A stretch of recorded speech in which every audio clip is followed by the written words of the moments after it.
Ash vs. Evil Dead, Season 2, Episode 7. Thoughts? This episode is called Delusion. Another episode I love. Spoilers for everything Evil Dead leading up to and including this episode, not for anything that came out after this episode first premiered. The episode is rated TVMA, so will this video be. Let's dive right in.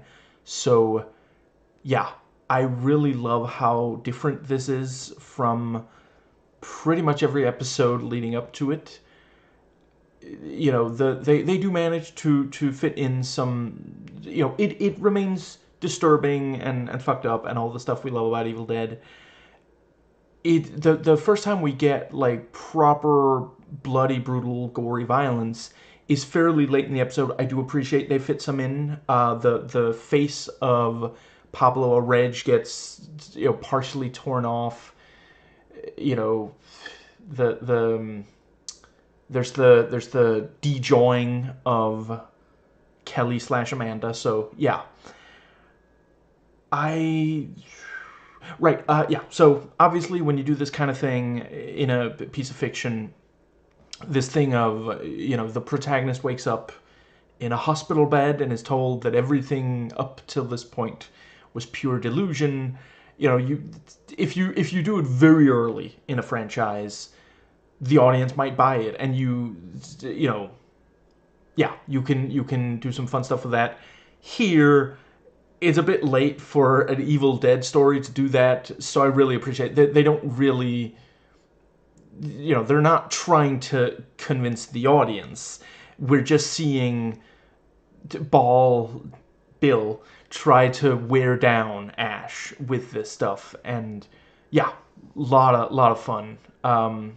He cleans up really well. You know, Bill up to this point has been looking, you know, he's stepped right out of like a heavy metal music video or something, and now he's, you know, yeah.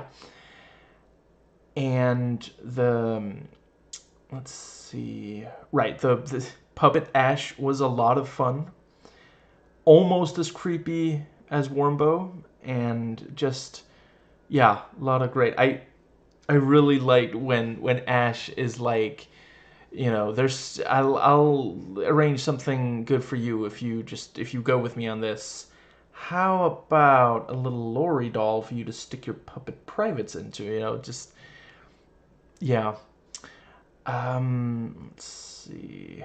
Yeah, I really appreciated the editing here, where, you know, we'll see something and then it'll be revealed to just be a hallucination. And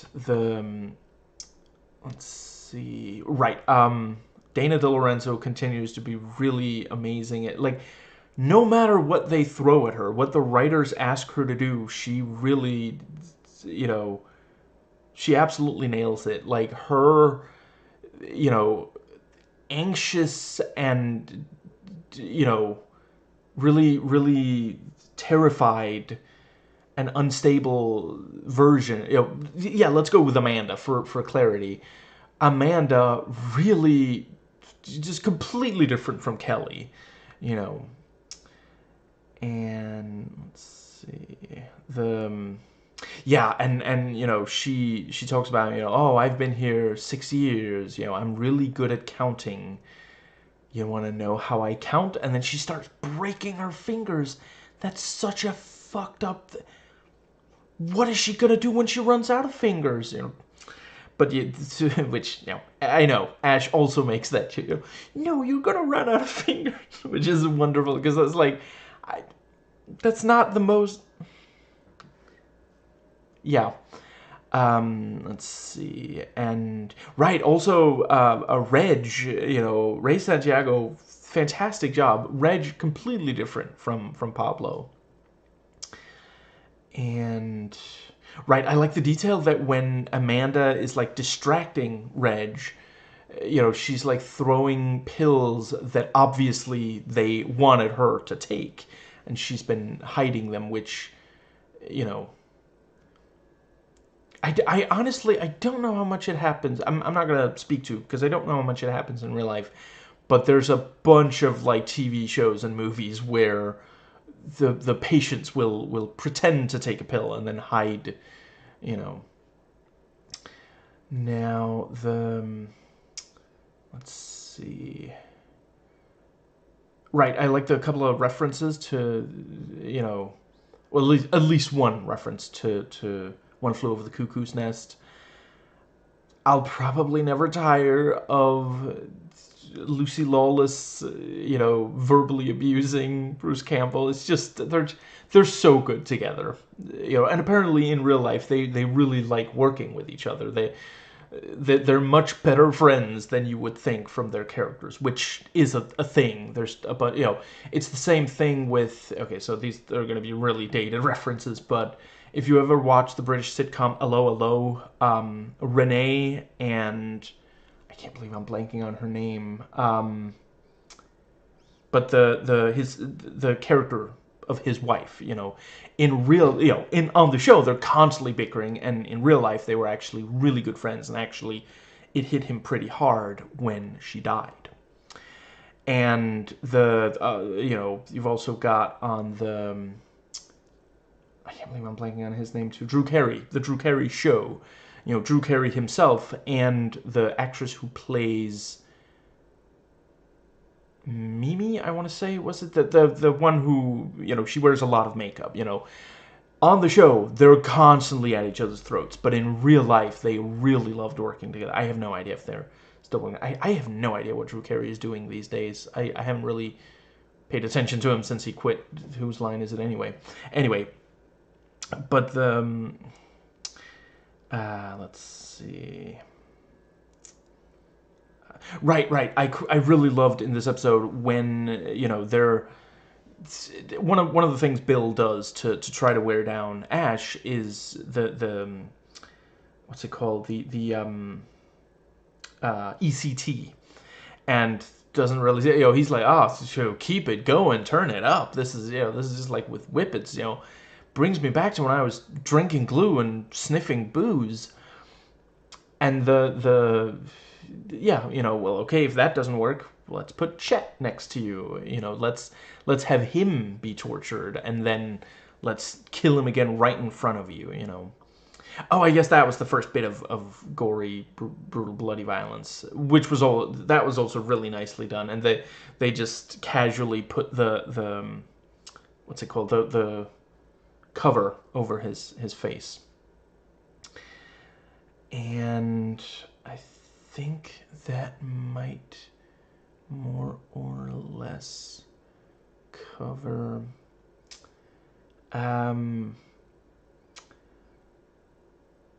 right. And yeah, and so near the end, you know, Bill talks about, oh, you know, you're gonna go to a much worse place if you don't do what as I say. And, you know, Ash spots the trio outside getting out of a car, and, you know, as far as I can tell, he's just pretending to go along with what Bill said, because Bill didn't see them. He thinks that he is just about to break Ash. So let's see, and that was also I've really effective when, you know, they're near the end. You know, he thinks that Amanda killed Reg, and that was also a great little, you know,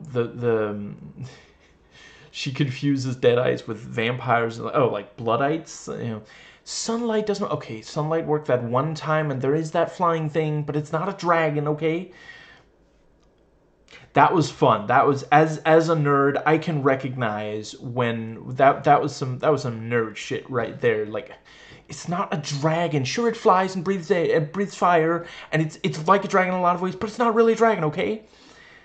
And yeah, you know, then it cuts, and we see, you know, apparently he did this whole thing. He was the one who killed them, and then we, you know, he's shown the video, you know, which that is also, I gotta say, that it works so well in fiction when someone is like, I didn't do this, and then they're shown video that proves conclusively they did it. Fuck, I'm not sure if I can give examples without spoiling anything. I guess it's not really a spoiler to say that there is something like that in Lost Highway. But yeah, let's see, yeah, and Linda shows up and tries to appeal to him, and I think that is... Oh, right, and at the start when he realizes, he doesn't have the chainsaw hand, they've wrapped up his hand because he's become increasingly violent, And let's see. And yeah, like, it is legitimately a clever, this is like Bill is trying to convince Ash that the only thing that actually happened was his life up to the cabin, and then in the cabin there were no demons, but he killed his these four, his girlfriend and these three friends of his, and ever since then he's been in this hospital, and he keeps slipping into a delusion where he is El Jefe, trying to save the world, That is legitimately a clever, and yeah, like, Bill at this point has got to admit, fuck me, Ash is so difficult to get, like, Deadites have been trying to stop Ash for quite some time, over 30 years now. They keep failing. So yeah, change of tactics makes some sense. So IMDb trivia for this episode. This is Bruce Campbell's favorite episode of the entire show, which I completely understand. And let's see. When Ash becomes violent, Dr. Peacock injected him with a hypodermic needle filled with a sedative commonly used in actual psychiatric wards called midazolam. Most psychiatric wards in regular hospitals use that or something similar. Patients commonly refer to it as the happy needle. It's for the intense feeling of relaxation, not to be confused with the feeling of being stoned, such as when one is injected with morphine. Before the sedative knocks them out completely within a few short minutes, though back in the olden times this was the direct go-to method for calming down violent or agitated patients. Nowadays, psychiatric nurses and doctors prefer to leave that as a last resort, though it is still used when nothing else works. Let's see, and yeah, someone else noted that about the reference to One Flew Over the Cuckoo's... Oh, right, One Flew Over the Cuckoo's Nest, and also Ratchet. I haven't watched the 2020 thing, Ratchet. I do appreciate, like, that is a character that 100% I could see building more on. I like to think One Flew Over... I forget if this is actually the case, but I like to think One Flew Over the Cuckoo's Nest is that actress's audition for the role she got on Star Trek Deep Space Nine, because holy crap, she is intimidating in both. But yeah, that was also a pretty funny, dirty joke he made, nurse and patient, Nurse Ratchet, yeah. And, oh, right, yeah. At 18 minutes, Kelly asks Ash, what the Fraggle Rock is that? Fraggle Rock was a TV series that ran from 83 to 89, starring Muppets much like Ash's hand puppet. Yeah, that's a clever... Because it sounds like she's trying to avoid saying fuck. But Fraggle Rock actually is... Yeah. And yeah, someone pointed out the producers saved a lot of money on this episode. Few extras, limited sets, no outdoor location shoots, and few visual effects. Yeah. So yeah, I really, really excellent episode. And right, really appreciated seeing Chet at least one more time. And yeah, sometime next week I will do next episode. So until then, Chet, you can't be alive. Fuck, Shelly tore your heart out. You can say that again, buddy.